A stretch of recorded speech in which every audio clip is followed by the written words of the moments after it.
So we're going to call the Woodbury Select Board meeting to order on Monday, February 10th, 2025 at exactly 6 p.m.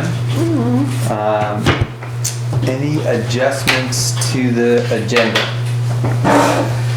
Oh man, I had one. I can't remember what it. Oh, I know. I have to make a correction to what I wrote on the agenda. Well, maybe two corrections. Down at 7:25 p.m. I just wrote some reminders of things that are coming up, and I wrote that school budget vote will be on Tuesday, March 5th. It's actually Tuesday, March 4th, and I wrote at the town hall, and Robin just let me know that it's at the school. So. Oh,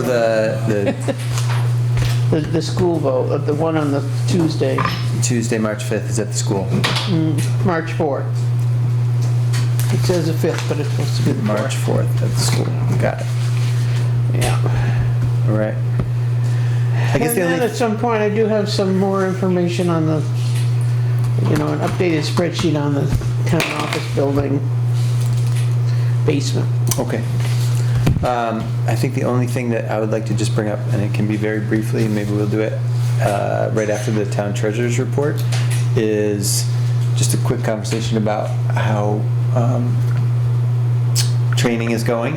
Okay. And then also maybe how,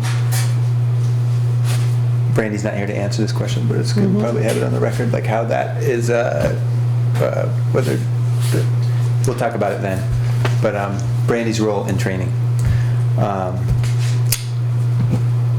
If there's nothing else, no other adjustments to the agenda, we have to approve the minutes from the January 27th meeting. And I don't know whether we want to, I looked at those minutes, and the only thing... I did change that one. You changed it. Okay. So now it says,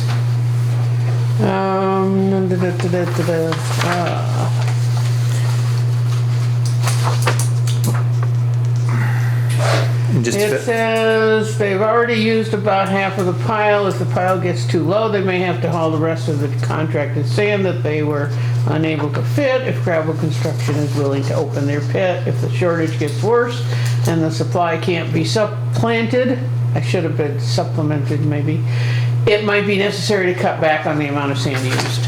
That's how I remember it. Okay. Yeah. All right. So that's the only change. There's that. Is there a motion with regard to the agenda? I'll make that motion. All right. We approve those minutes from January 27th. Here's your copy. Oh, As thank you. amended. Right. Any discussion? Hearing none. All those in favor, please say aye. Hi. Aye. Motion passes. Sign that.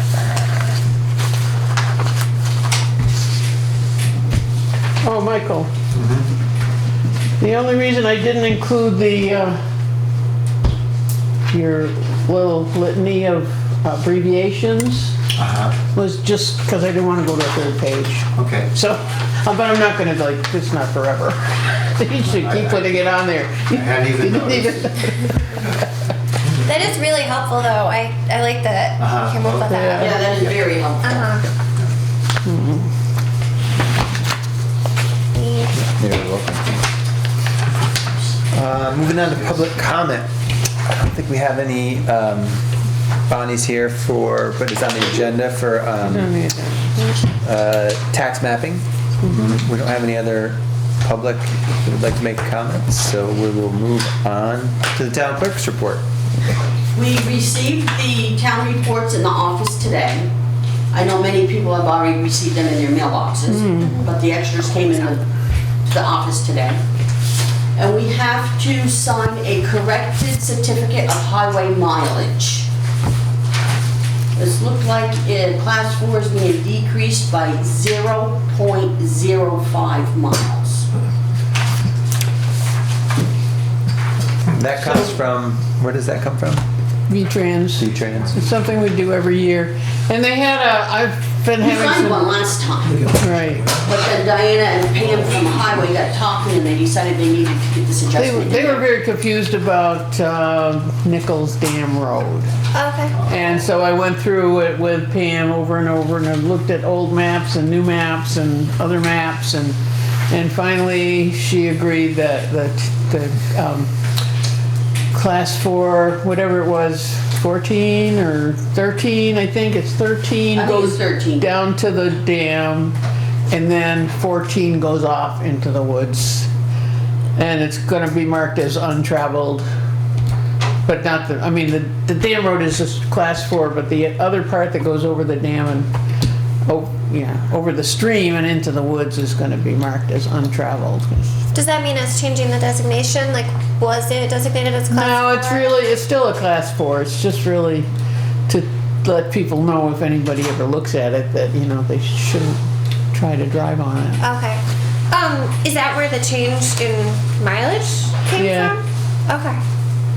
Oh, and there's a spur that goes down to 2 camps. Uh-huh. And I don't think that was ever intended to be a town road. It is gated, but it does show up on one of their maps. But she took that off. That's why the reduction. Yeah. I've been trying to get them to do that for a while. Yeah, okay.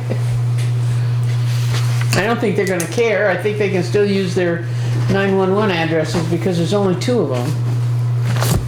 So, Thank you for taking care of that, Diana. All right. The town report looks great. Looks good. Does look good. Yeah. here, Bourbon, you can date it when it was the date. It's asking for a date. You Yep. can date it when you sign it. Okay. And I have started spending money for the basement. I have already received 2 bookcases that are down there that John Reed happened to be going by when UPS was delivering them, so he took them in the building and put them together for me. Wow. Oh, nice. It was very nice of John. And I have also ordered some large cabinets. Like the double doors that were down there before they had all the election supplies in it. I got 2 of those. So with those 2 orders, I have spent $2,359.02. 2000. Say that again? $2,359.02. Okay. And I'm gonna have another order. And this is gonna be for air purifiers. And they are $162.59 each, and I'm getting 2 of those. Is it one for upstairs, one for downstairs? Yes. Yep. All right. Yep. And it will also filter out viruses and that type of thing also. Cool. Yeah.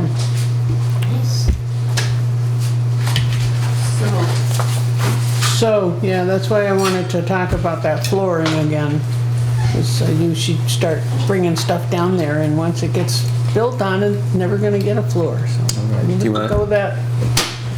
Now's the time. Oh, okay, Right well, now? I still think we need to put a floor covering down there to make it into a usable space.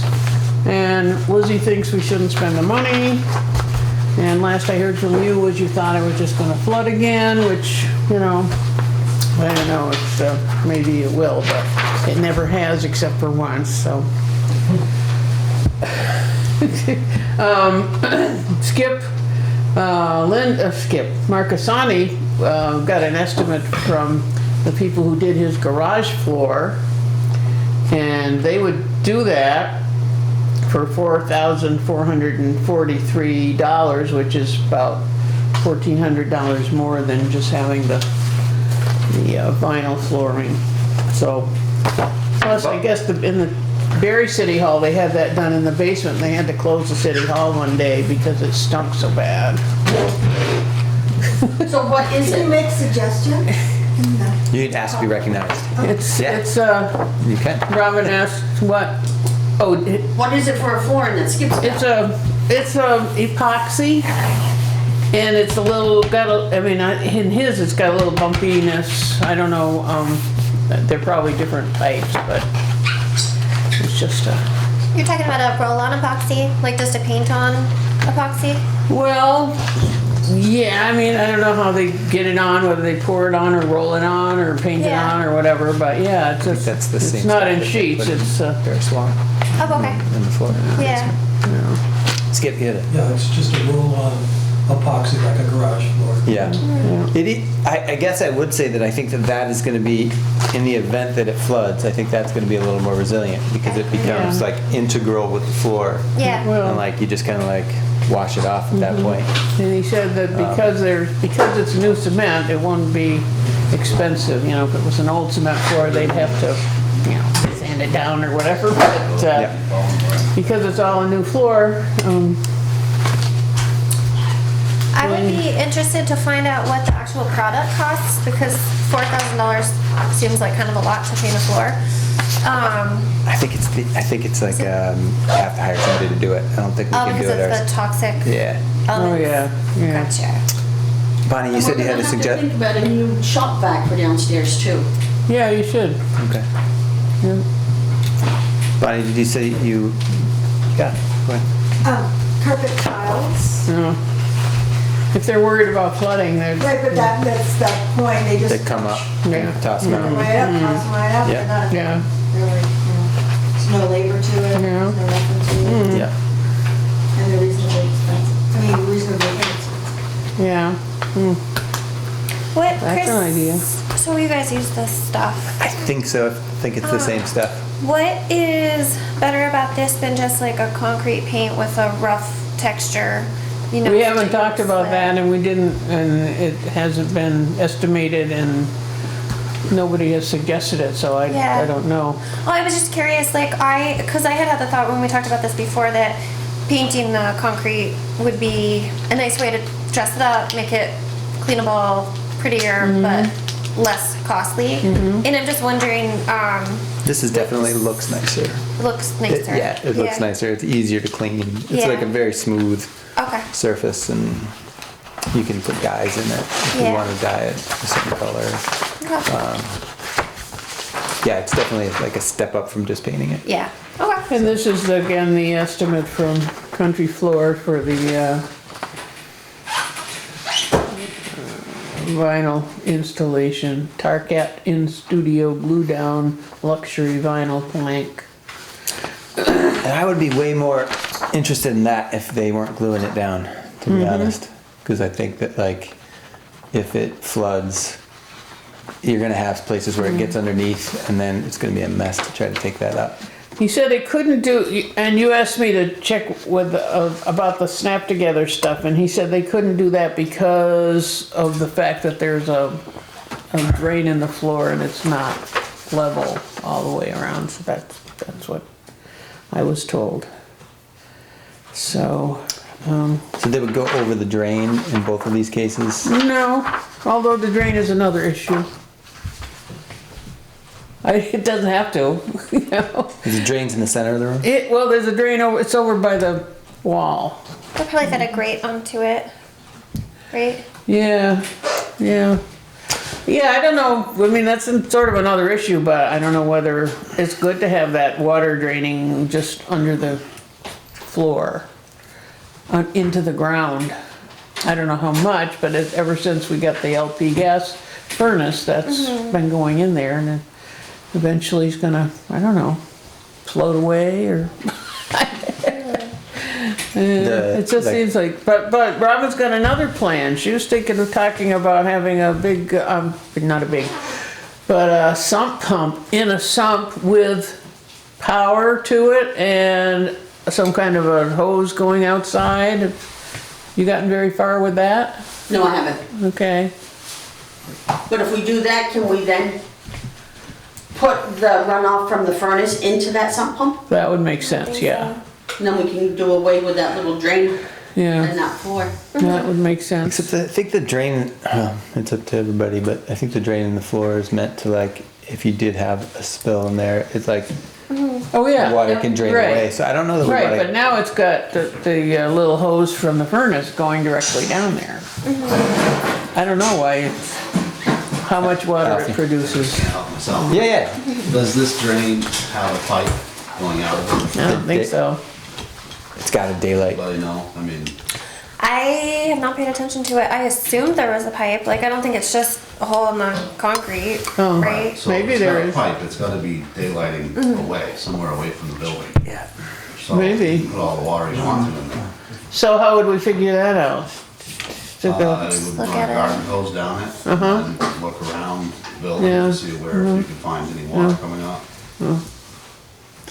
But it didn't work during the flood, correct? That's why we had a flood. Well, it's just a little. Wasn't- It's, But So you're the little actually- guinea pig. It yeah. wasn't there during the flood, so, was no. No, it was there. It was there. It was there? It's been there, yeah. It's Oh, not okay. new. Okay, never mind. Yeah. Okay. It's only like a sink drain or so, you know, it's not very big.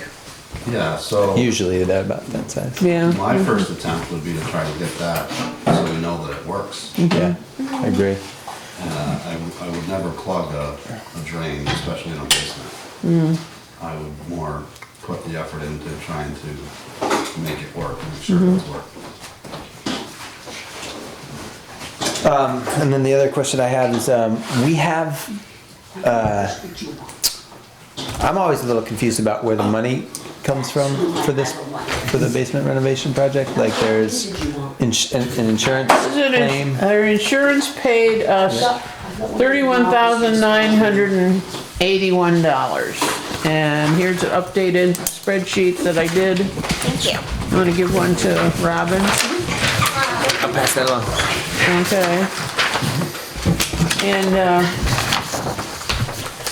so far, we had spent $17,000 plus Mark and, Robin just mentioned another $2,300, so we're up towards $20,000, but we still got $4,000 we owe the concrete people that they haven't billed us for.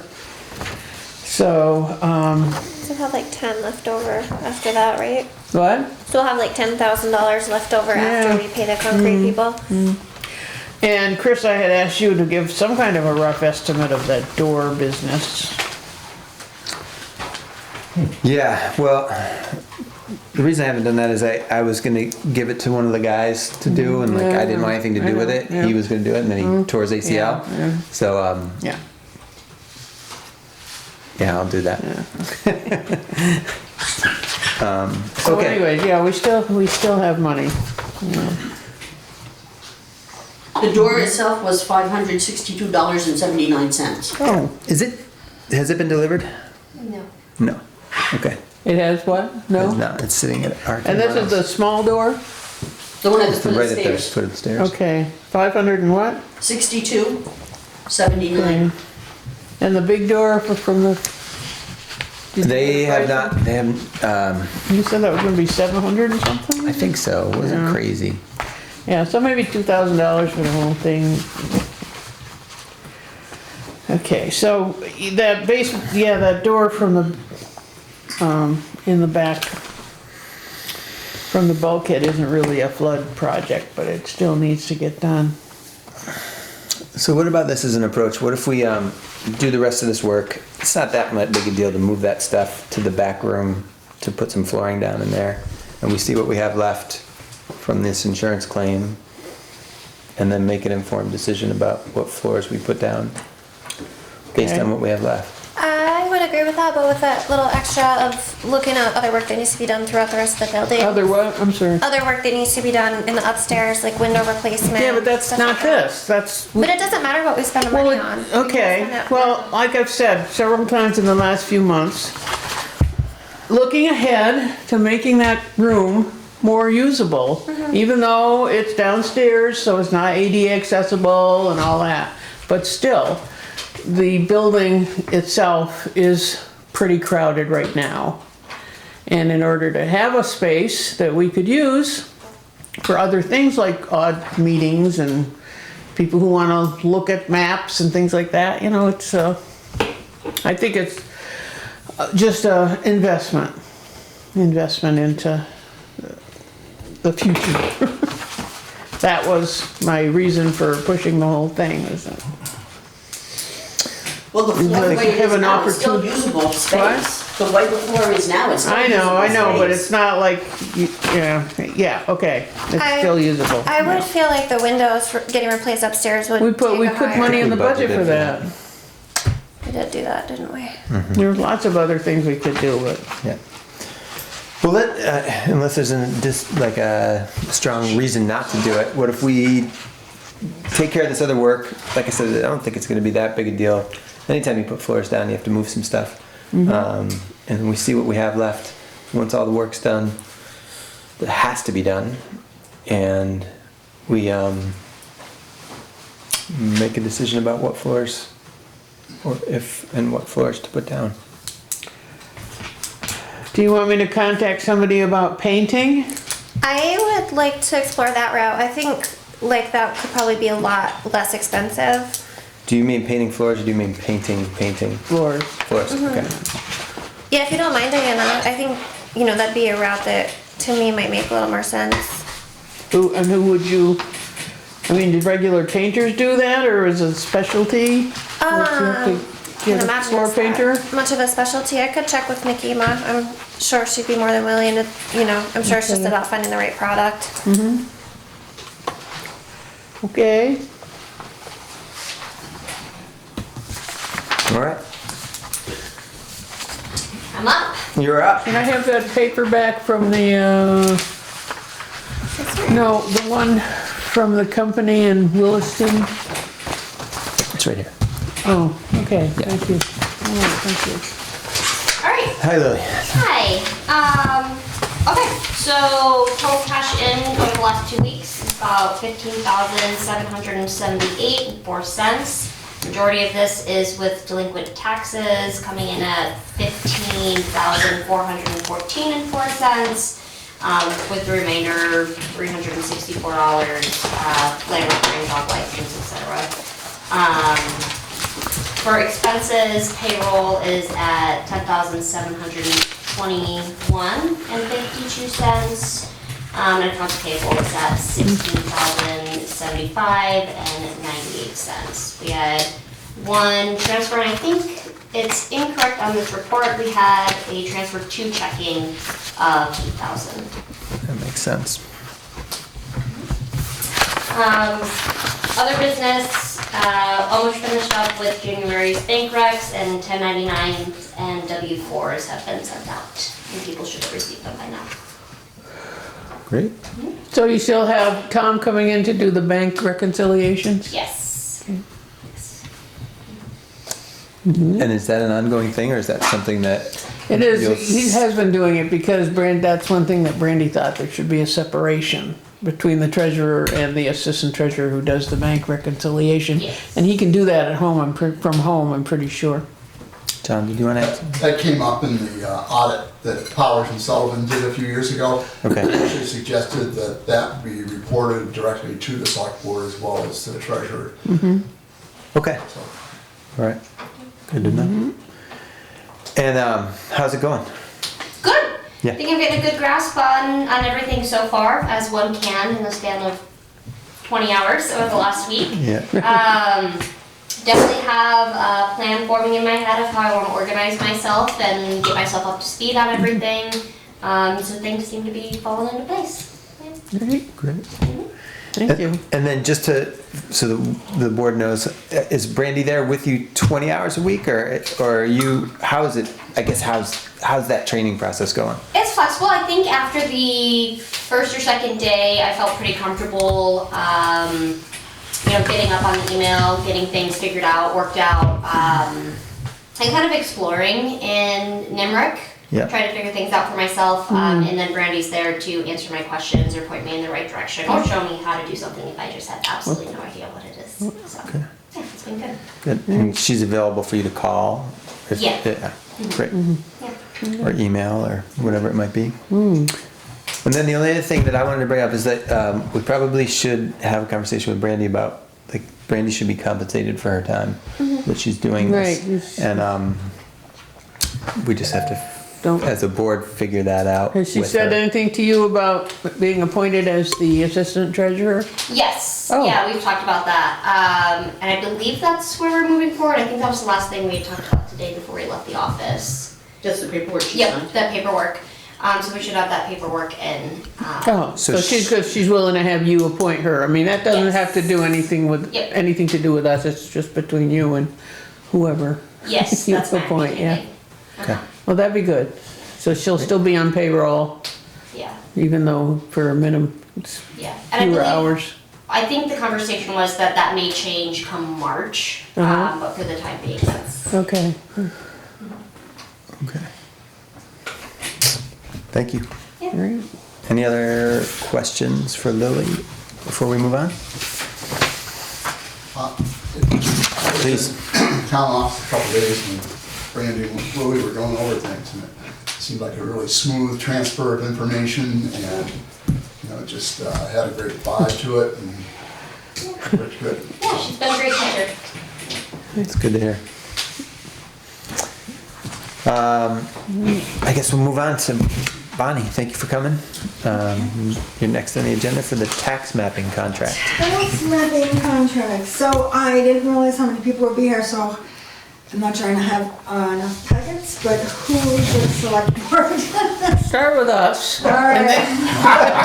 2 cards. Sorry, folks, I'm really sorry. And then probably one for Robin.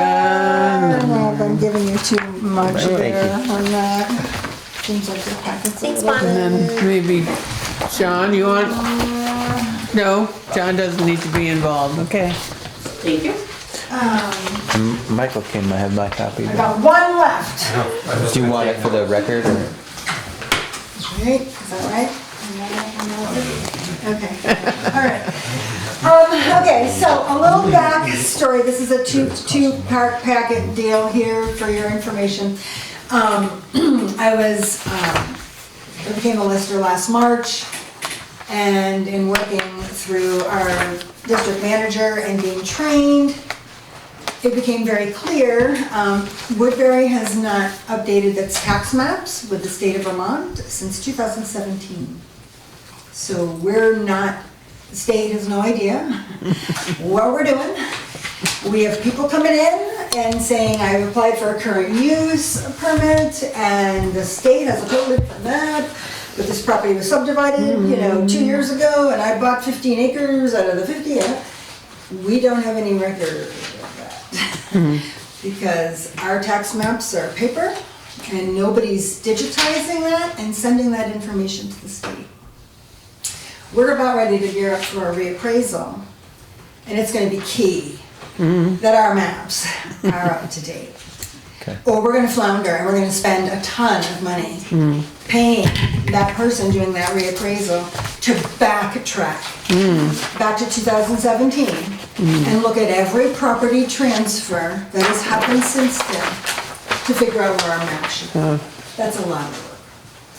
Other towns, so again, in the midst of the training, in the midst with our district advisor at the state Department of Taxes, she said most towns are now, hiring out tax mapping, getting on board before they have to do their reappraisals.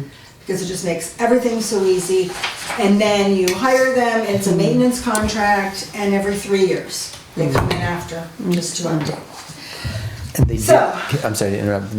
This all will be digitized? Yes. Okay, great.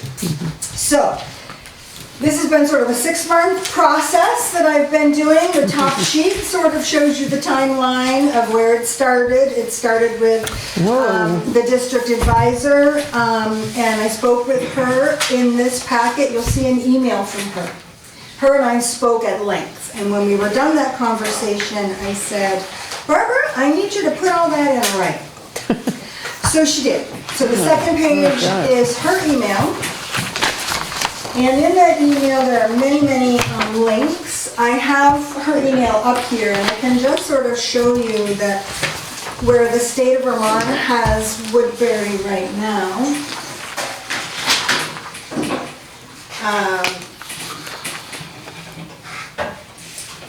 Is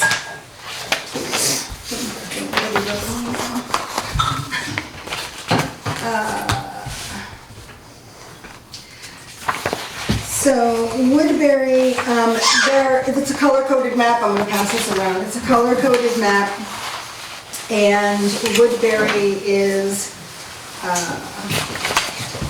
in the brown. Our maps are more than 3 years old, and so that's going to be a problem come time for our reappraisal. And this is the state's website. I'm just scrolling down to Woodbury here. Here we go. So, Woodbury's in the brown.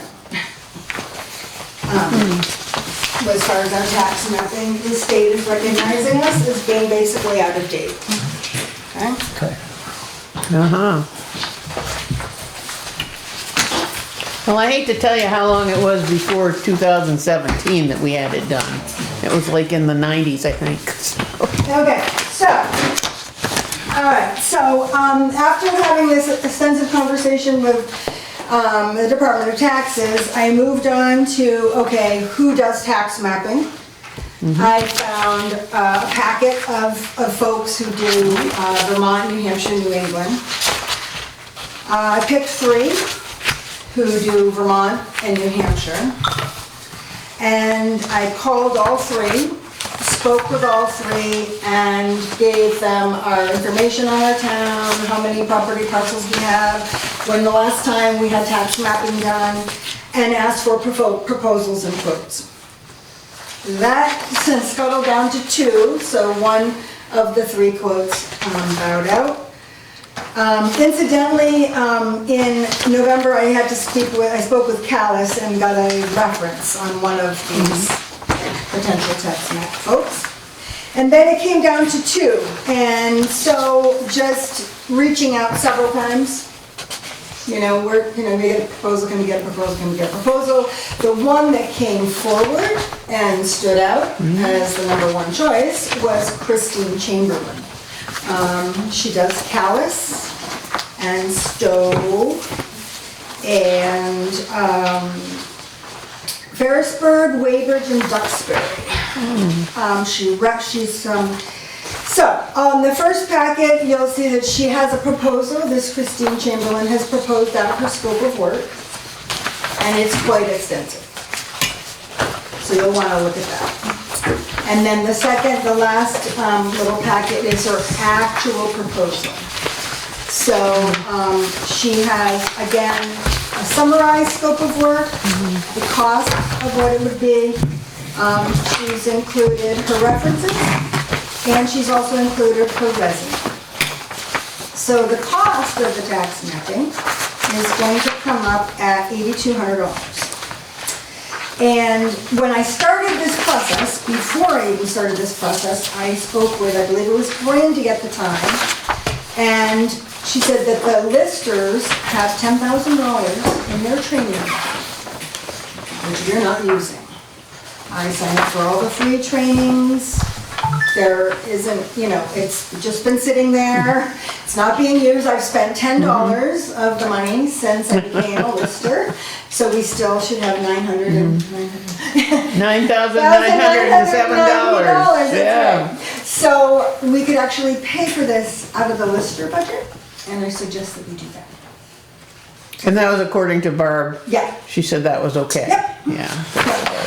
Also, tax the other department. option is to pay for it out of the reappraisal budget, because if you've got like $10,000 or whatever the reappraisal budget is, you're going to save that much money paying, vendor B, and splitting it. So either way, but we have money sitting in that lister budget that could be used to pay for this. And it's going to be really important that we do this. And the more time that I spend in the office, and the more time that I spend going to the maps and looking at our maps and the whiteout and how many times, have you written over it? And we need to. Yeah, they've been updated by hand, rather. We need to come up into the. Well, I think what would 21st happen century. after this is done is that there'll be a process, like some kind of report form. Every time there's a change, send it in to the tax mapping person, Correct. and they make the And change. make the change with the state. Yeah. We'll still have our paper maps still available for people to see. One change that this new person is proposing as far as the indexing and that is also in here. There's some samples. There's a bunch of sample pages. Oh. She gave me samples of maps. She can zone us and give us samples of the zone. They'll be the same exact size, 3 feet by 3 feet. Yeah. And instead of each parcel and us trying to put somebody's name into a little teeny square, the indexing is going to be in the column over here. So that when someone does sell, we can just white it out and write a name over there. And we're not whiting out over a property line. Trying to draw a line from this teeny weeny little camp all the way down here to where we can write a name. It's, the maps are getting convoluted and messy. So when we get new ones, they'll be clean, concise, updated digitally with the state, and then updated in-house as well. So we'll have physical maps again. We will, we Yep. will still have physical maps, so people can come in anytime. But the important part is that we're on the same page with the state. Oh, yeah, they need to know everything. Well, it's just, we're scrambling. We have people coming in with current use situations, and I'm having to pull maps out of the vault and look at survey, you know, and it needs to, you know, people need to be able to file for current use and be able to have the state know that their piece of property is their piece of property. So just for you guys, I did send you this proposal a couple of weeks ago, so it's not like it's brand new. Yeah, I do remember seeing okay. this come through in an email. What do you need from us today, Bonnie? Do you need a Nothing, decision? I just wanted to, you know, put it on the table. We need to just let her, like, I want you guys to review it, look at the budget, see if we can do it. There's a, you know, somebody signs the, It says, somebody over there signs, Actually, somebody you know, here. her proposal, and then I get it back to her. And It then says her and I here- start working. the proposal is valid until March 10th, 2025. So we've got till March 10th. We should do that, to we get can it do back that to her. soon, or Can I we ask a can question? wait. Ask all the questions. I'm hopefully I'm off base, but like, we don't have to put this out to bid, right? Because of its. She's done its- that. Well, she's It's got to, Close enough with the purchasing policy that, I mean, $8,000 is the limit. Anything above that is supposed to put out the bid, but this is so close to $8,000, and she has done due diligence with Okay. research. Great. you agree, John? Well, as auditor, yes, as website person, what's the digital format? The question You'll have is to look in whether it applies, whether it Here's her complies with the here's her purchasing proposal. policy. No, I understand. Okay. I do agree with that. I just had a question. Oh, okay, so another question. I'm Betty Rubble, so it's the wrong one to ask. Just to make sure we can make it publicly available on the website. Yeah. That's, so here's the other thing which I will do if everybody wants. So Barb's email had all these lovely little links in it, and which, you know, I have open, but part of, you know, the thing was that if we digitize, then literally I can go in here and anyone can go in and look at their parcel and pull it in and pull all their information that will be right there. Which you pretty much can do now on the state Except that they're parcel wrong. viewer. Except that the maps are wrong, so they don't. Well, I mean, this, yeah, okay, yeah, I'm sure there are some. So the paper copies that we're gonna get, can we laminate those? Yes, we can put them in the sleeves, like we do Excellent. now. We'll put But them we in only the- got one in the We'll sleeve get some in now. the sleeves. Yes. Yeah, Yeah, that'd be good. yeah, if I have to buy the sleeves myself. They do get, then I they will. do get a little dogged. Yeah. Okay, yeah, no, because that will be much easier, like I say, there's a sample of how she, if you look at her, so here, upload to VCGI, I don't know what I'm saying, but like, here's a sample of what like her zone map will look like, and like, it's, this is the index, this is what I'm talking about. Instead of us trying to put somebody's name in this little piece, Oh, and writing over it 17 times. oh, Let's just have it over here. oh, Makes sense. Makes a little more sense. oh, So So, now we actually put a person's name. Well, so if we, And Yeah. what this new thing is See? doing, they're gonna have an index over here, so you won't have it's to just write one on line here. to change, yeah. Oh, here, I'm just gonna give you two. Bonnie, is 2 weeks from now, because that's, would be our next meeting, is that too late for us to sign I don't and think so. approve and sign? Yeah, no, that's Contract. fine. Live till March 10th. So, the next, oh yeah, we have till March 10th, thank you, yeah, Right. yeah, we should meet before then. But anyway, if anybody has any other questions, any follow-up, if you want me to send you Barb's email so that you can scope through the links, because it's a lot of stuff there. Just let me know. Okay. Because the listers now have hours, so I'm in the office now, 9 to 1 every Wednesday, Oh, which will also help. It's gonna help our tax mapper, you know, because I'll be there to help her with some stuff, and it will help, you know, with our appraiser, and just getting people, folks. well, the appraiser, one of the considerations in the contract with the appraiser is that we give him a place to work. So that's another reason I was hoping that the basement area would be more functional by the time he said it didn't matter that the bathroom was upstairs. Yeah, Gotta have floors, though. Just have to have, have to have a nice. So that's that. Does anybody have any other questions? I mean, I really did hound the 3 people that I went after. I was, you know, deputy dog on them about like every 3 weeks, just kept, you know, circling around. Ashton Twombly at Avatar, he was very promising, but he got sick. He's got an illness going on, so. Super thorough. And then Chris just came out with like, she just blasted me with information. I'm like, okay, she's clear, she's concise, she knows what she's doing, she's got a plan. She already looked us up, she did research, like she went on the state website and said, oh yeah, I'm gonna do this and this and this. And so, yeah, this is, you know, I feel confident. And I talked to Callis, like I say, so I'm actually. Thank you so much. Yeah, for taking the time. it's a lot of work. Wow. Thank you for It doing took a it. long time, you know, Yeah. it was a long process in the making, but finally got it here. Thanks for doing Thank it. you. Thanks for all the Thank you. information. Hey, you're not staying?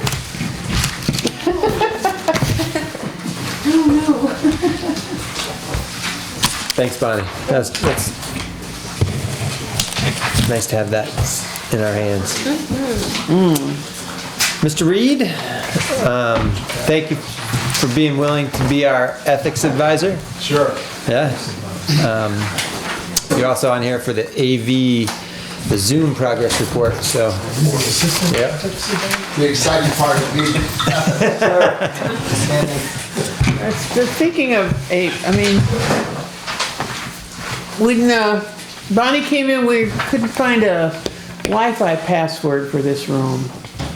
So the school has a public, I Oh, guess. okay, so just the OSSU public, I think that's what she found. Note on my list to check with Skip about whether the town will have one here as well. Okay, thank you.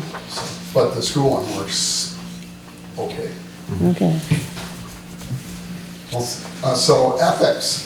So as in the early 20s as a bureau chief for Associated Press in Montpelier, I thought open meetings law and conflict of interest laws were pretty cool. Had fun suing organizations that didn't meet the requirements of them. Half a century later, where my interest is making sure young people stay in Vermont and Woodbury, I have a little different view of some of the stuff in terms of the balance between open government and what's reasonable to expect largely volunteers to do. So that's where I come at this. Nonetheless, Vermont has an ethics law, so here I am. I was happy to see when I dug into it that the law is not any more specific than common sense. If you stand to gain from an action or decision of the town, you're expected to recuse yourself and not be part of that decision. And you don't even have to say why you're recusing yourself, other than that you have a conflict of interest. You don't have to say what the conflict is. And similarly, if you can't accept a gift, if that could be used to influence an action. Beyond that, the town has a policy for highway employees that sets an amount for what a gift can be. So that's basically what the law is.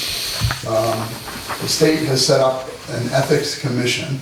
The state did this at the state level first for 4 or 5 years, and now they are saying it's a requirement for municipalities to do as well. So that's what the ethics commission can be a recipient of complaints. If they get one, they refer it back to the town. They're available for anybody in the town to contact them if they have a question about, is it okay if I participate in this, or here's the circumstances. But they don't actually investigate or have any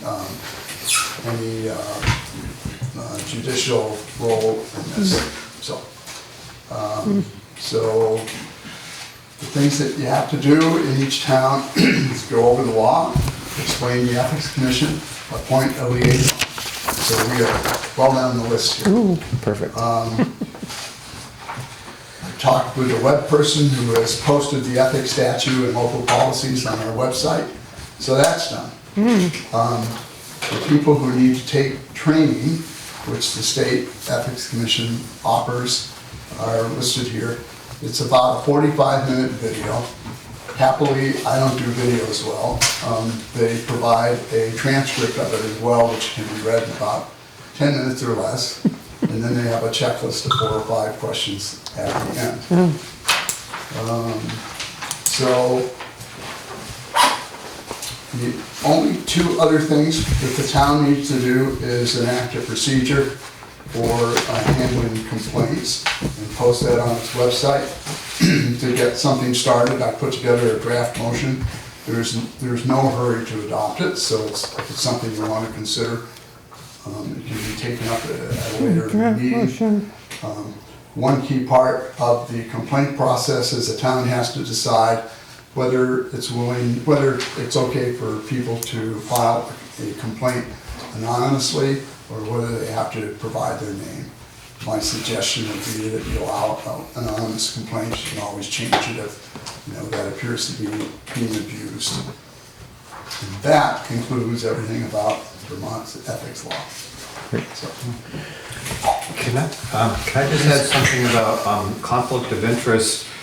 I know I had to talk to the LCT a couple of times about that, for different things when I was on the select board, and what they always caution or would say is to, if they also talk about perceived conflict of interest. So if a person feels that there isn't a conflict of interest, but it may be perceived by other people in town as conflict of interest, it's better for that person to acknowledge that there might be a perception of conflict of interest and therefore recuse themselves, just so that the complaints or whatever wouldn't come into effect. So I don't know how, I guess it would be up to the person whether or not, but I know we've had to deal with that a little bit in the past. Thank you for mentioning that. That's in here in what I summarized, but I forgot to say it. So Okay. If there's a reasonable appearance of a conflict of interest, reasonable appearance that if you accepted a gift that is influencing a decision or action, if it's a gray area, basically recuse or don't accept the gift.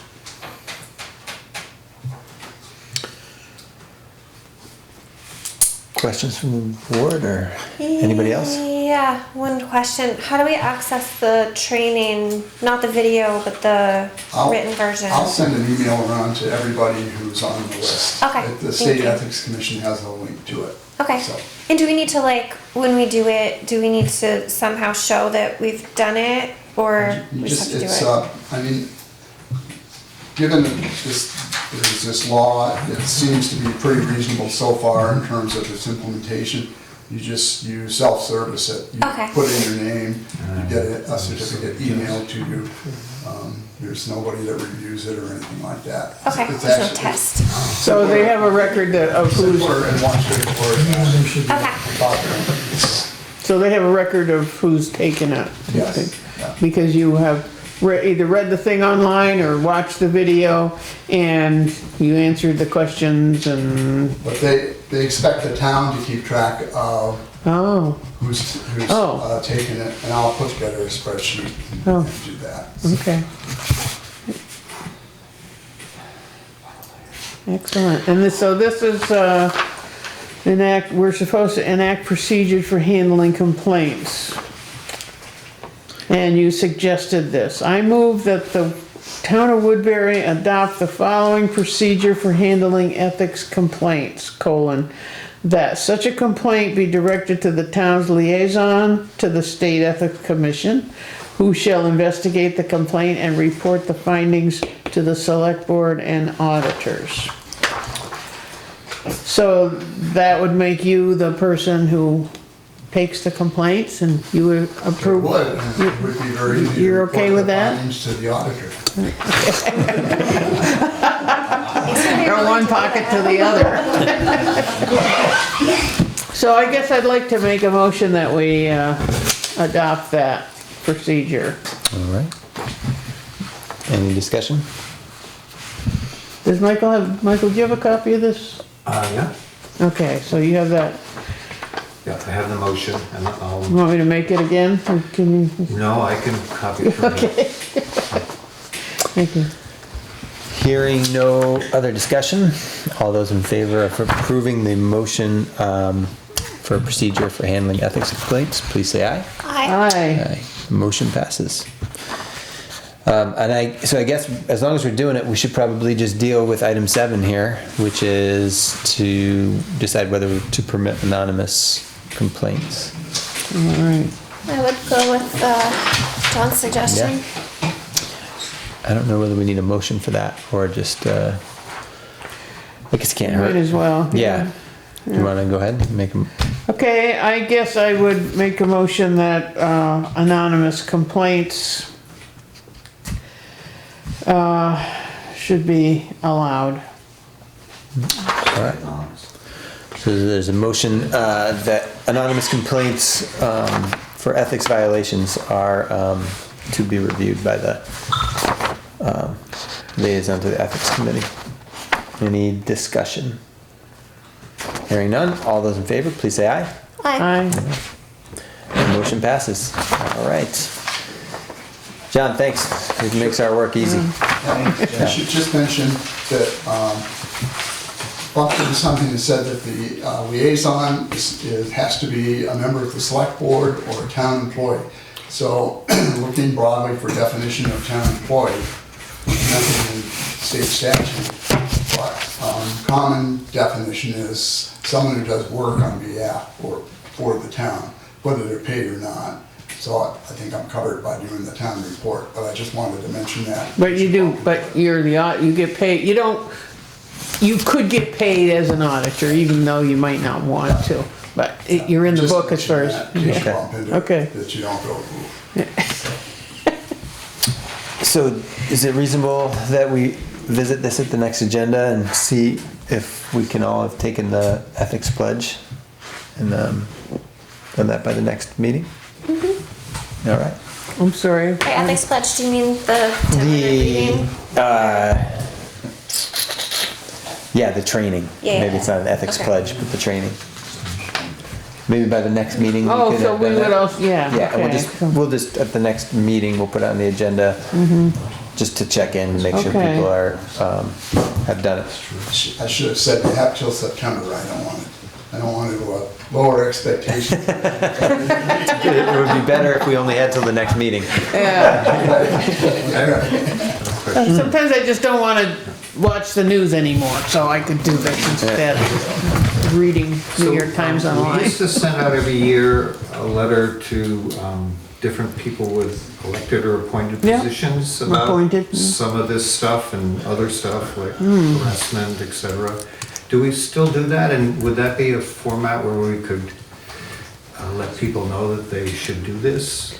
Well, I think we send out, when we make appointments, I don't know how it works now. I used to call people and say, do you want to be appointed again? Hopefully Robin or Pam does that, and it comes to us and with a list of appointments that have to be made, and then there's an appointment letter that could include more information like that. paragraph about Do you know that that letter still exists? It does? Yeah. Great. shorter. That would be a way to let everybody know who's on this list, which is pretty much anybody that's doing anything with the town appointed or elected. Yeah, it's not the elected though, it's just the appointed. But, The elected don't have to, well, we don't send them a letter. oh, I see, okay. But John's gonna send him an email. I'd be happy to work with Robin to update the letter. Oh, and that'd send be it to nice. everybody. As far as I know, there are no teeth in the ethics law. I mean, if you do something fraudulent, then that kicks into another area. But there are teeth in the open meetings law where town officials can be fined if they don't follow the open meeting law. So probably worth summarizing in the letter and sending out to everybody.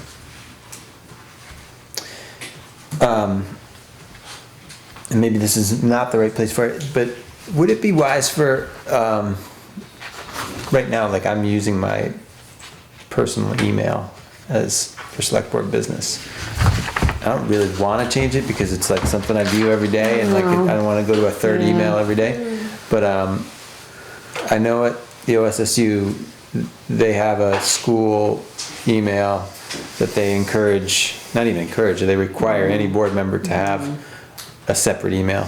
It's probably a good idea. I've been hesitant about that too, because I just like to have one email. Yeah. But, yeah. The email system, right, is gonna get changed, I believe, what Skip has told me this year. It's pretty limited right now, and it will be a lot more sophisticated when it's RV technology, when they get done doing that. I think that'd be a great idea.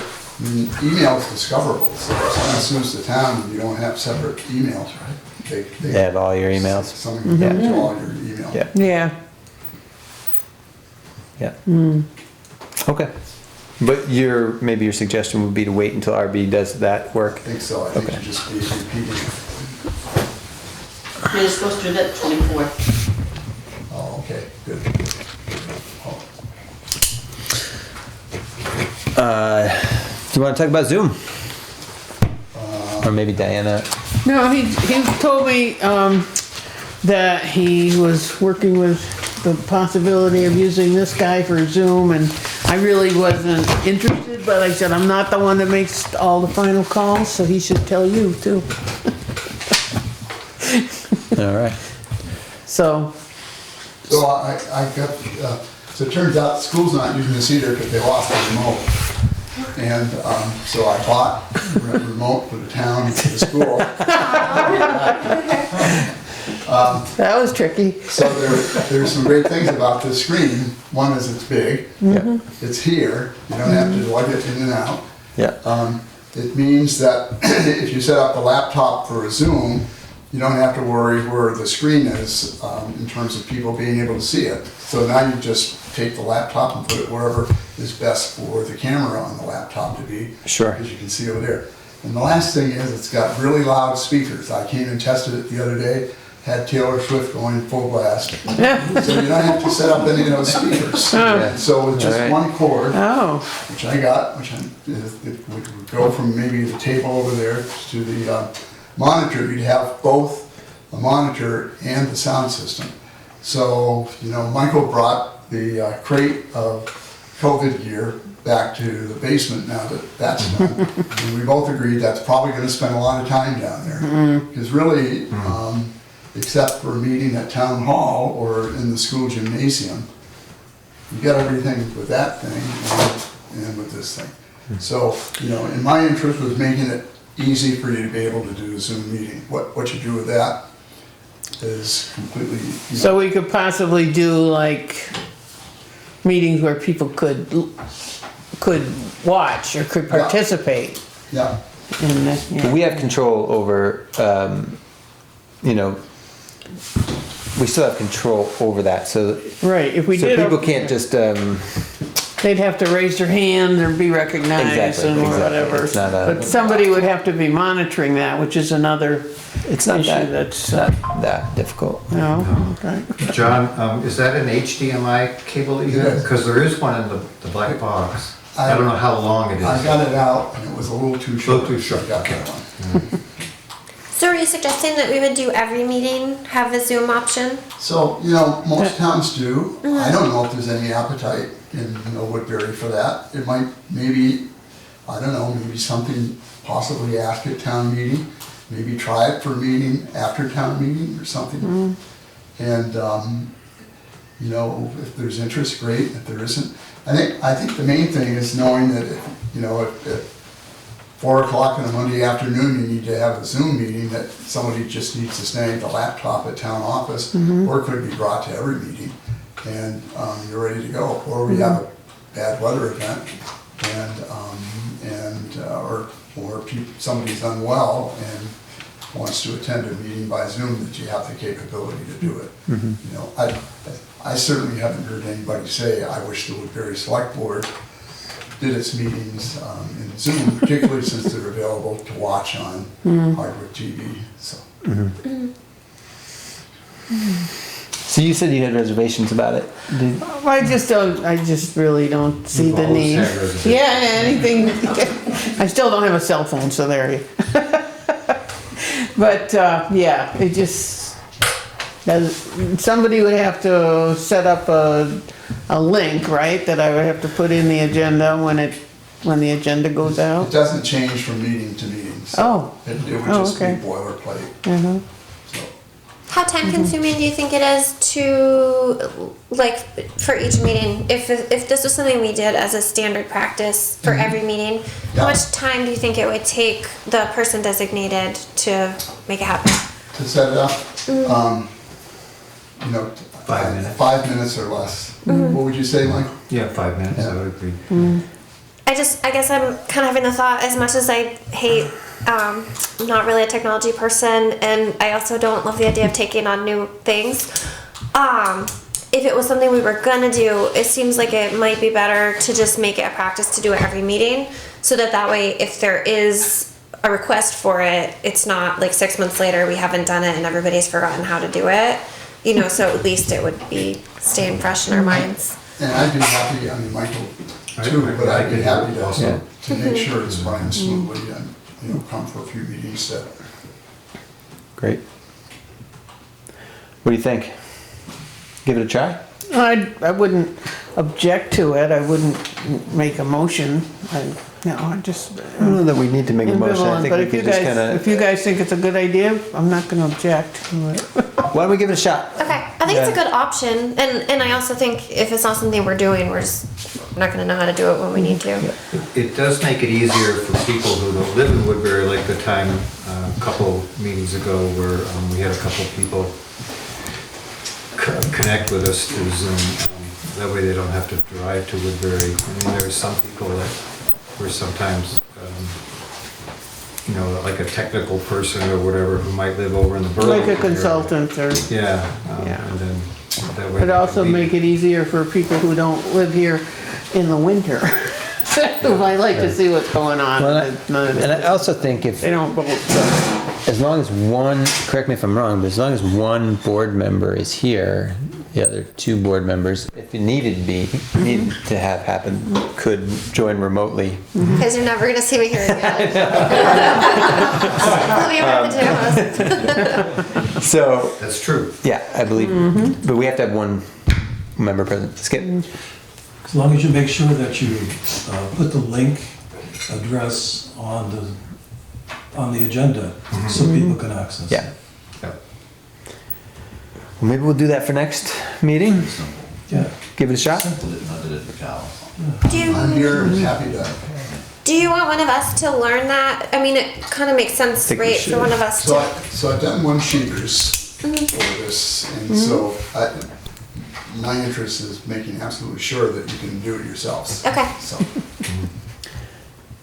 So for the next agenda, we need the Zoom meeting address. yeah, And what do we have to do ahead of time to make it happen? Diana puts it in the agenda. And then, you know, within 5 minutes before the meeting starts, you log in and Spark it up. start the meeting. Okay. You know, like at Hazen or all those school board meetings, they're always Zoom. Anybody can like join by Zoom. Yeah. And usually it's like right underneath the agenda title. It's just a Okay. link.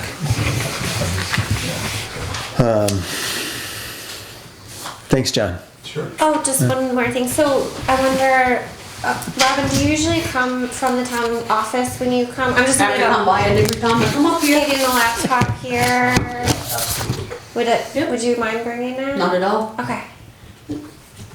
And John, the Zoom meeting does have to be scheduled. Yeah. So somebody has to do that. That's in my one sheeter. Okay. I'll get you started for the next meeting. You'll be running it. You'll be surprised at it. You'll be saying, I had no idea it was that easy. We'll be fighting over it.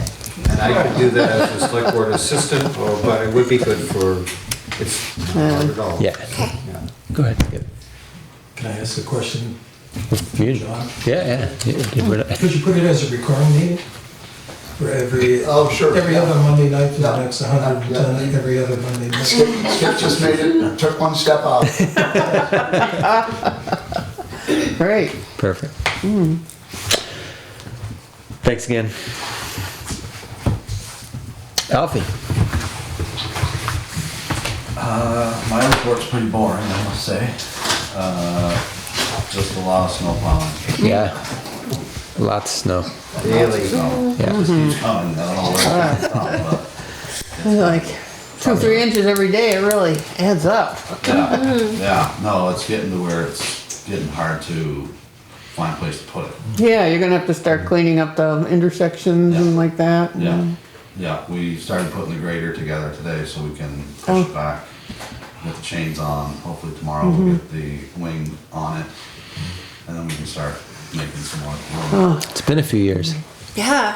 It right? has, it's been a few years since we've had this, Yeah. this much snow, but it also came all at once. I mean, it's honestly came in the last month. Yeah. You know, it's came really fast, and like you said, it's 5 inches, 4 inches, 6 inches, it's smaller doses, but it's every single day.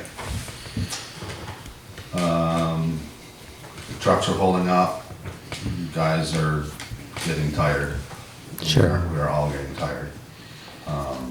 But we'll see through it. Spring's coming. Days are getting a little longer. Days are getting longer. That's encouraging. The sun, the last couple of days, the sun's been out, and you can really feel the heat from it. It's really changing, so. Sand? Any sand? I'm nervous. I'm nervous. It's still early. We've got a lot of sanding to do, and our pile is really getting depleted. Did you talk to gravel? I haven't yet. I haven't yet, but I'm thinking I will. We've got enough. We're not desperate yet. We've still got a fair amount there. Some of the problem is we get a lot of chunks because it's been so cold. Oh, And there's a lot of sand there, but it's all in frozen chunks. You run it through the screen and it don't break up. If we get warmer days, it'll start breaking up. We'll run it back through and use more, but. So, yeah, I think probably this week, maybe next week, I'll give Gravel a call and just see what their thoughts are, in case we get to that desperate point. But, I'm not getting complaints because we don't have enough sand on the roads, I can tell you that. Yeah. At least I'm not hearing them. No. I'm not. So it's kind of one of those things, we're gonna have to pay for sand in order to not have complaints. It's just, that's the balance. So when we get to that point, we'll have to either hire a truck or we can do it in between storms with our trucks.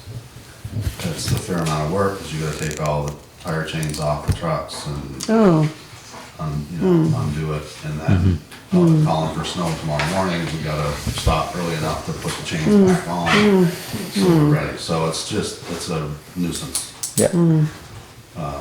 So we can talk about that, as we get closer to that.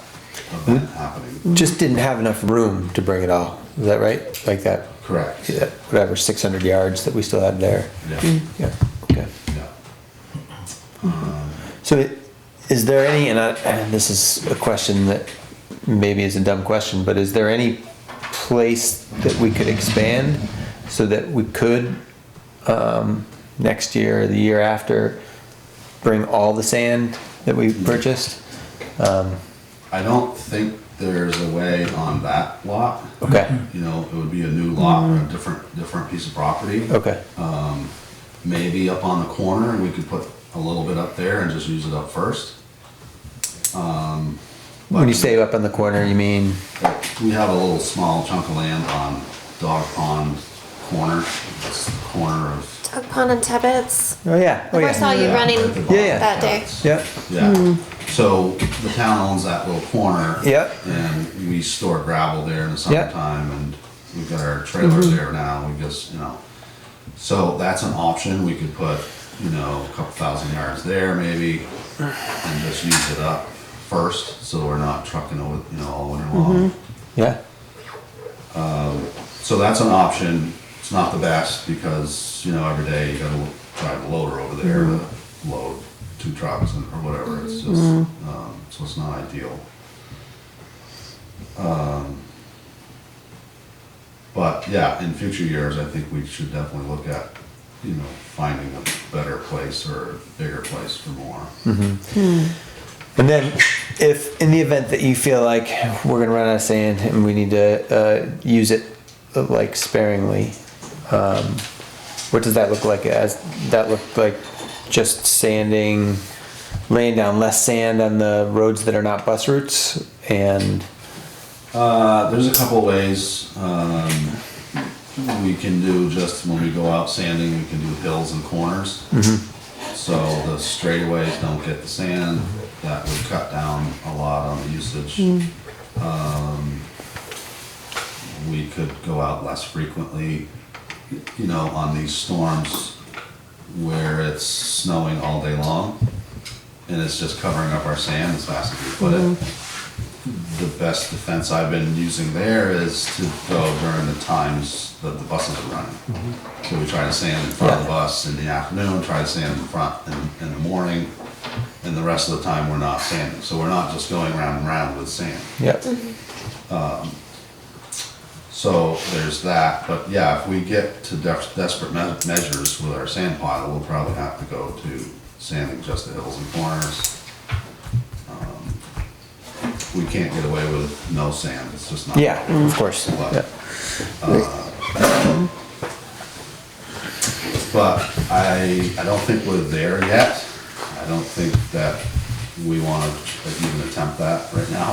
Okay. Because we're not getting complaints right now, and I'd like to keep it that way. Yep. So, and we have the backup plan. Yep. I'm sure gravel will open up, especially if we can get another month out of it before that happens. Then we can just bring it here and put it in a pile. All right, It's never fun. I've had to do it for callus. When you stir up the sand and you you know, put it back in a pile, it freezes much quicker. And then you've got more chunks. It's just, it's difficult, but, we'll do what we have to do. all right. Anything else? Thanks for keeping the roads. Question, Sure. how can I, how can I make it so the sand that you brought me in those buckets don't freeze? Keep it inside the building? Yeah, I would put it, I tried to put salt in with it, so that to prevent it from freezing. It still froze. So, yeah, if you could just keep it in that little mud room, the first room going Yep. in, that would keep it thawed out for sure. Okay, I mean, it's kind of hard, it's pretty narrow there for walking, but, you right, know, if you just kept one pail in there while you needed it, right. but, yeah. Because this tried morning I to- really had to scrape at it to get sand out to put in front of the entryway. Yeah, yeah. Okay, Yeah, I would just put it inside of the, or even maybe down that first flight of stairs in that corner as you go down the basement. Okay, right down the landing? there's more room there, maybe you could just leave a pail there. Okay. And maybe you don't wanna be toting the whole pail out every Right. day. But That's true. if you got a little bit bigger container, you know, you could just do one trip. You had something bigger than that little coffee cup or can you had, then you could, you know, maybe get the whole sanding job done. Yep. One trip. Well, I've got 2 of those, so Yeah. I fill them both up and go down and sand, and then if I think I need more, I get some more. Yeah. Because I'm not gonna have anybody fall in front of that office when I'm in charge. Right. But yeah, it's been a cold year. I mean, it's very surprising to me, given the last few years that we've had. This is like old fashioned winter. Feels right. Yeah. Yeah. Thanks, Alfie. Yes. Skip, this is big questions. Yeah, pretty interesting. Yeah. So here's a couple of handouts. You each have a handout.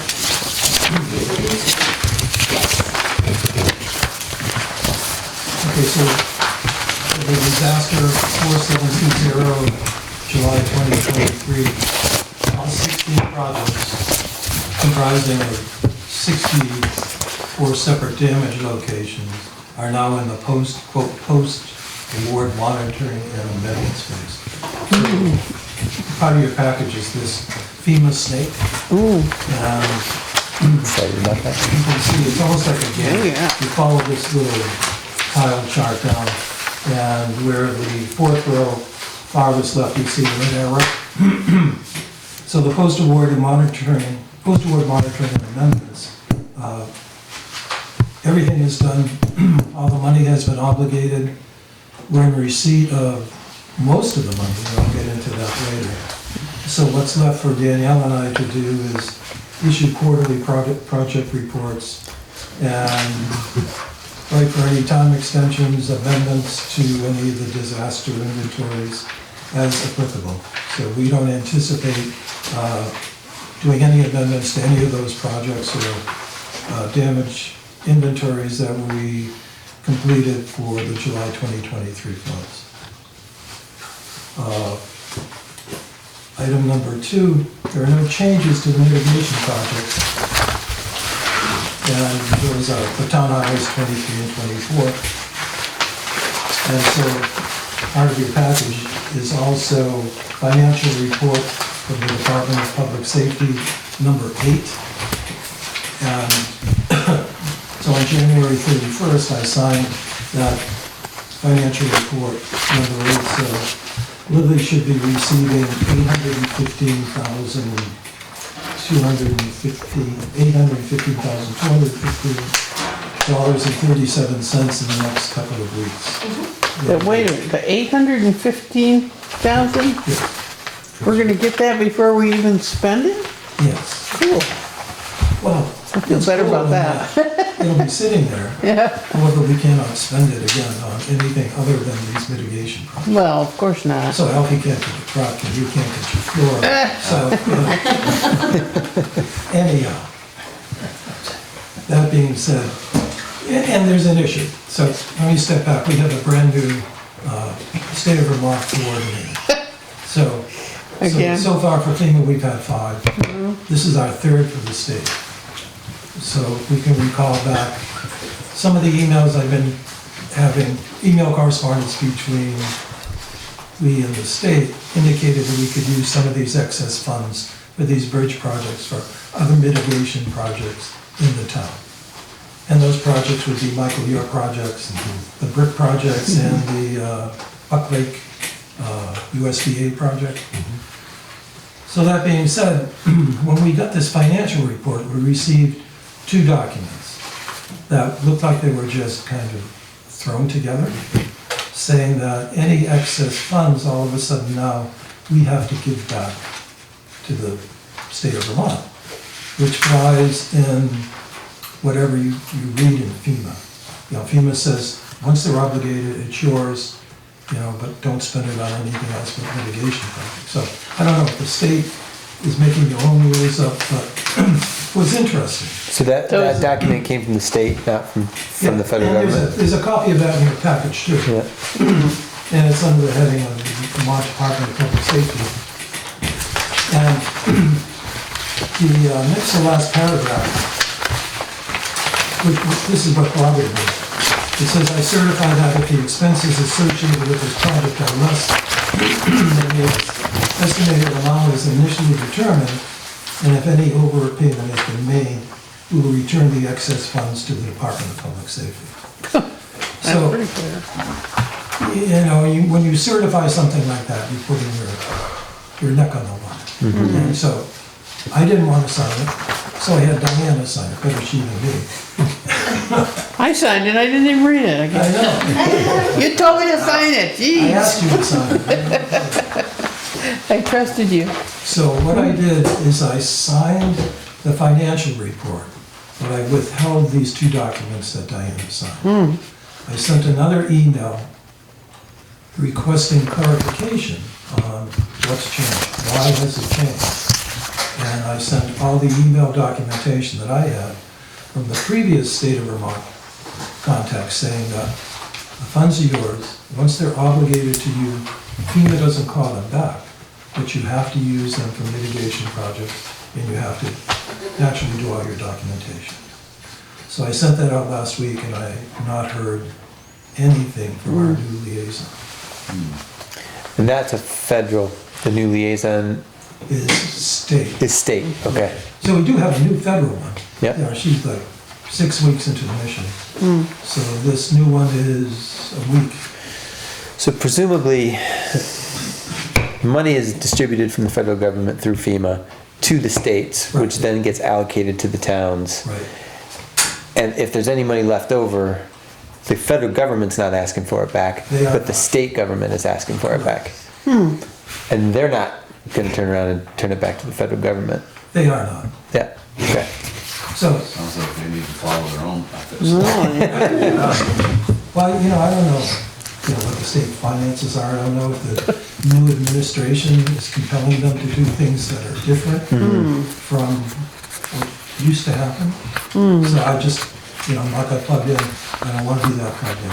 I just want an answer so we can move forward with Michael's stuff and we can move forward with any projects that cover replacements in town that we feel are necessary for flood mitigation. Because we talked about maybe using it for the culvert projects. Right. Right, yeah. Identifying culverts that need to be replaced. Yeah. Using the mitigation funds to do that project. So I'm still waiting, Okay, and I haven't heard, I'll ping her again this week and just say, what's going on? We need to know. Because, worst case, we don't get to use the funds. The funds will be there for the two large bridge projects, which is okay. yep. Anything beyond that, initially I was surprised that the funds, once they're obligated, don't get clawed back. Yeah. I was really surprised about that, and I had, to reach out to the state 3 or 4 times, reach out to FEMA, just to be sure that what I was presuming is correct. And I was correct, so. And now things have changed a little bit. And we'll get into that a little bit farther, into what has actually changed. Okay. So, again, I withheld Diane to sign documents. If they come back and say, you have to give the money back, I'll send an email around to everyone and then send Diane to sign documents. Okay, so moving forward to disaster 4810, which is the July 2024. There's no real changes to this. They're kind of hanging around, sitting on it. And we've answered a few questions. We've had a conference call, nothing in the past week. So if you go back to your snake, we're now for project 4810, we're on phase 3, scoping and costing. So all of our damage inventories and the project associated with it are now down in Puerto Rico at the Consolidated Resource Center doing scopes of work and costing. So I can presume that there aren't many damage inventories So I'm presuming that we should start seeing some money third quarter this year. And by fourth quarter, I'm hoping that both projects will be wrapped up. Done, closed, and move forward to whatever happens. So, on the last page, I didn't know how exactly to put this. So it's under unexpected challenges. And so, sitting on my email, all of a sudden, it's like an email from FEMA saying that funding has been temporarily suspended. And so because of an executive order that the new administration signed, and I received the memorandum from the Office of Management and Budget from DC. And so he directed federal agencies must temporarily pause all activities related to obligation of FEMA funds or disbursement of all federal financial assistance, FEMA funding, and blah, blah, blah, blah, blah, that may be implicated by executive orders, including but not limited to financial assistance for foreign aid, non-governmental organizations, DEI, woke agenda ideology, the Green New Deal. This temporary pause will provide the administration time to review agency programs and determine the best uses of funding for the programs consistent with the law and the president's priorities. So I was like, okay, what's next? So like an hour later, I get another email. This is from, I didn't include it. I didn't think you guys wanted to read that stuff. A court order that was filed in Rhode Island, putting a temporary hold on this. So it was signed by numerous states' attorneys general, putting a pause on the freeze for federal funds. So our federal funds will continue for how long, don't know. But suffice to say, we'll continue to monitor it, and if any changes happen, we'll let you know. So this $815,000, it might still be in the pipeline to us, we hope. We might have to give some of it back if we don't spend it all on those So bridges. the state has it, which is a good thing. State, okay. I feel confident that it's in the okay. state. But anything associated with the latest disaster, I think, is under siege in terms of... The disaster in Washington you're talking about? No, sorry. Yeah. Anyhow, for the new, I'm a little nervous about, the 4810 deal. We didn't get that money yet? No, that's still in Puerto Rico. What is the big number for the 24 disaster The big number, that we would hope to, federal share is 80,000. 80,000? Yes. Yep. Significant.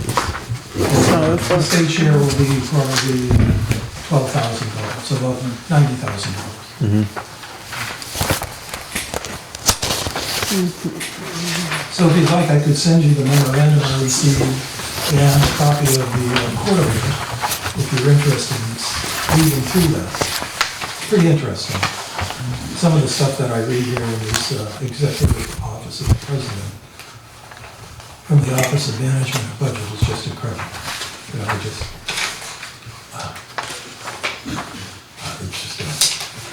don't understand. That's okay.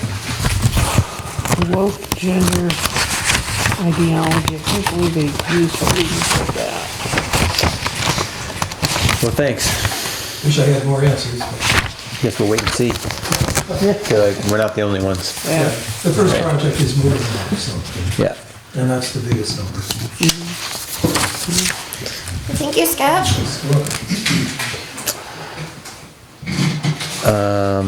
Michael.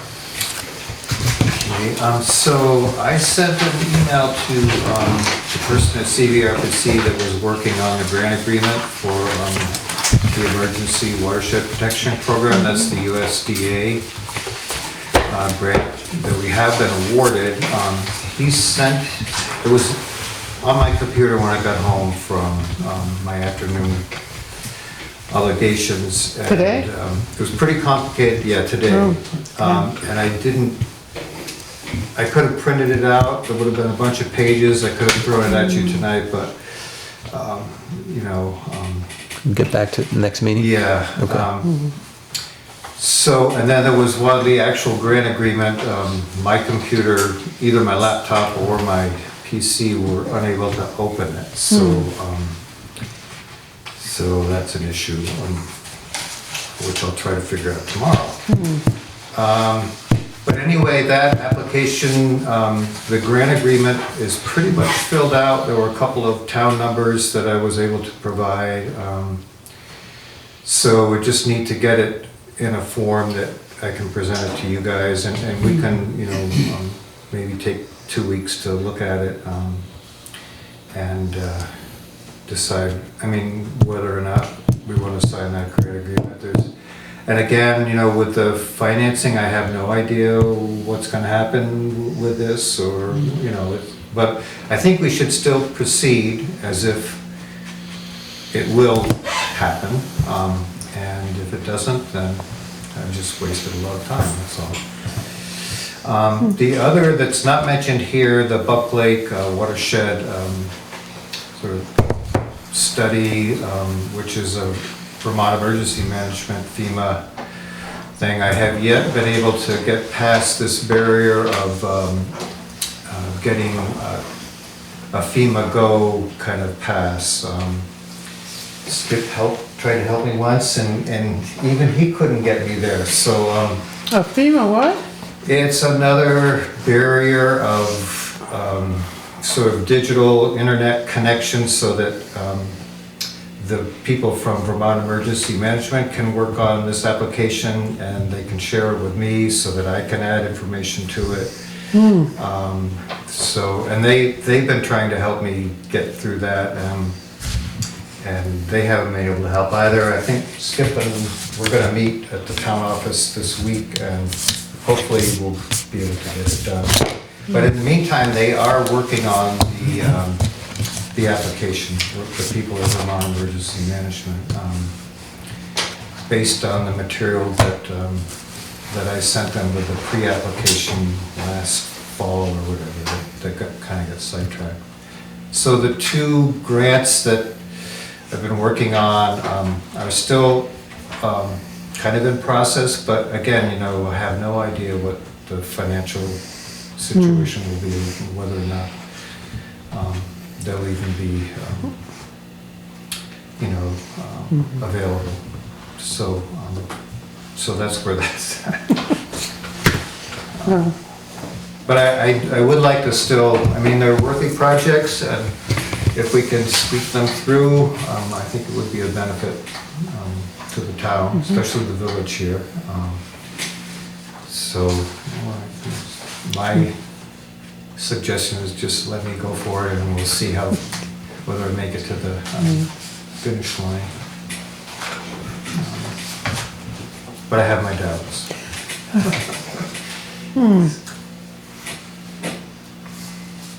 You're less hopeful that there I'm will more be. uncertain. I mean, I was, Yeah. with a grant application, like for the study of the Buck Lake watershed, that's a grant application, and it's competitive. There are other towns competing for that money, so you never know. Yeah. And I assume that that is money that Vermont Emergency Management has already, so, but, yeah, I think it's, with what's happening, it's just uncertain times, so, can't really say. Wait and see. Wait and see. Yep. Yep. But I Thank you. think it's better to wait and see rather than just to throw our hands up in the air and say, "I'll forget it." As long as you're okay with that.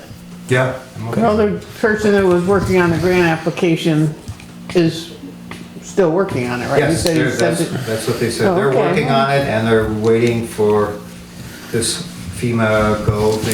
GO stands for Government Operations or Government, something like that. Yeah. And it's another stage of using the internet to communicate documents so that they're, I guess, so that they're protected in a way. But it's certainly frustrating trying to get to be signed up for that. I've spent a lot of time trying to do that.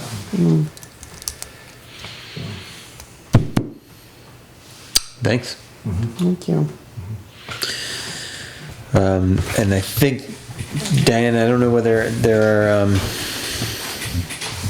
this agenda item for 7:25 PM.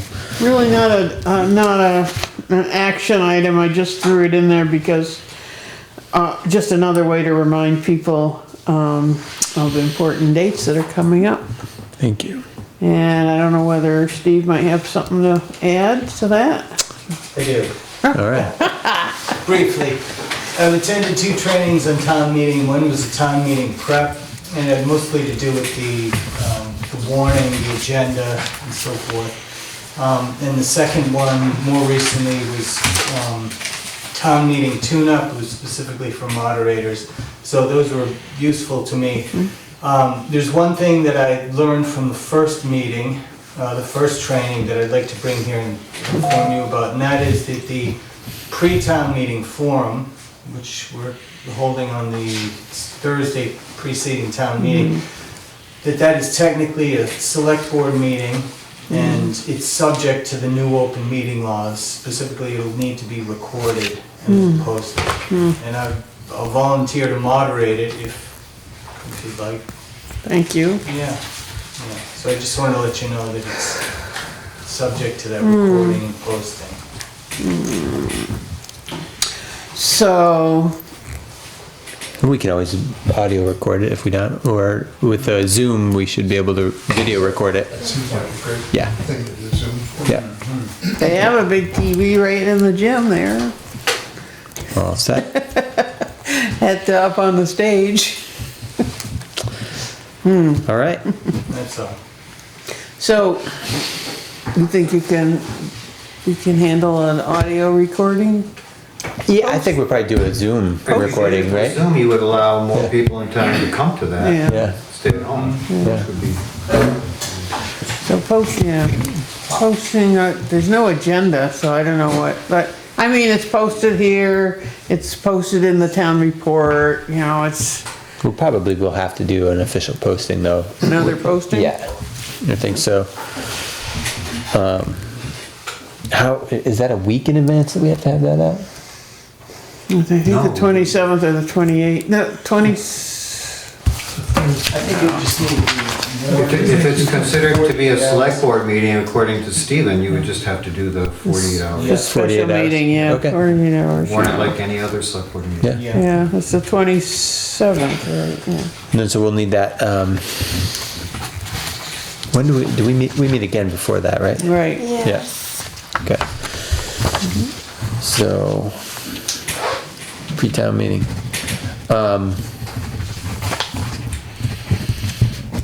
Can you remind me, and maybe I would put it in the minutes, the school meetings that are held at the Hardwick Elementary School, what day, you mentioned at the last meeting, I guess we could look in the minutes Was it then. Might be good to list that too. Is it this one, Tuesday, March 4th? One is Tuesday night, one is Wednesday night, 25th, 26th. Okay, I can't remember which one's first. right, so one's the elementary school. It almost seems like the elementary school's first, but I got it on my calendar, I'll send you a note tomorrow. And that's the election of directors, school directors?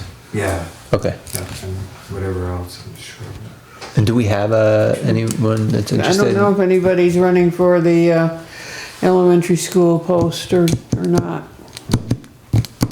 But the Hazen board member gets elected at town meeting. Is it possible for the next agenda item, or next, as an item on the next agenda, that we include kind of a discussion about you know, it's easy enough to go through the entire budget, town budget, and explain where each one of these, why each one of these items is what it is. But if we get general, you know, if we're asked to kind of like generalize about why we have an increase in our budget, I think it would be nice to be able to point to a few things that, you know, a few of the big key drivers. And that it would be, at least for me, that would help me be prepared to Yeah. answer a question like that Agreed. at town meeting or at the pre-town meeting. So if we could spend 10, 15 minutes at the next meeting, kind of. Okay, we'll have to probably dig out records from our budget meetings. I mean, I've got a, Or like, maybe we can just remember. Well, and I think even if we go, yeah, I think even as we roll through, you know, our budget again, and maybe that's where we start, it's easy, between the three of us, I think we will, and with Alfie's help, and, you know, I mean, we know we've got $30,000 in there in culverts, you know, like that's. IT was a big one. IT is a big one. I think it just, the bigger pictures, you know, that we've got a lot of like, you know, we increased our, you know, gifts to staff by, you know, $100, but like, we don't need to get into the nitty gritty. Right. It's the big, it's the big items. People won't ask those, yeah. I mean, it's rare that anybody asks a specific question about a specific I would be item, but surprised they if it could, wasn't they brought could, up. and then that would be easy if people just ask, why do you have this Right, amount?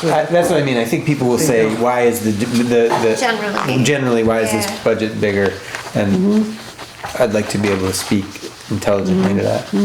So when you mentioned culverts, I am remembering that when I met with Brian Voigt to work on the grant agreement for the emergency watershed protection program, he mentioned that there is state money to help towns with upgrading culverts. Really?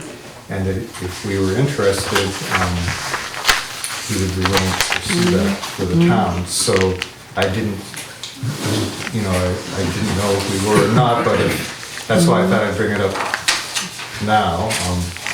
If we were interested, I could find out a little bit more about that. We budgeted, last year we budgeted 10 grand for culverts, and this year we're budgeting 30 grand. So we're anticipating, as well as a bigger machine for at least a month, right? To tackle some of those projects. So I think our hope is that we're gonna do some of that work. Well, there might be some financial assistance for those culverts. That'd be great. Okay, I'll mention Is that, it. Michael, is that grant money or? No, I think this is just money that's there for upgrading culverts. Okay. And obviously you have to let someone know that you're interested, but, and I don't know much more about it than that, but I can find out more and see. Definitely be worth finding out. Okay. It's not a bunch of red tape and whatnot. But it's Right. worth Yeah. Going for, yeah. Okay. Great, yeah, so I'll check in with Brian. Thank you. All right. Does anybody have any other, I think that the last agenda item is to ask if there's any other business that needs to be addressed. And then we have to approve bills and payroll orders, Yes, we do. which I think, Jerome, we can do that off camera. Is there, anybody want to make a motion to adjourn? I'll make a motion to adjourn. Second. Any discussion? Hearing none, all those in favor of adjourning at 7:43, please say aye. Aye. Aye. Motion passes.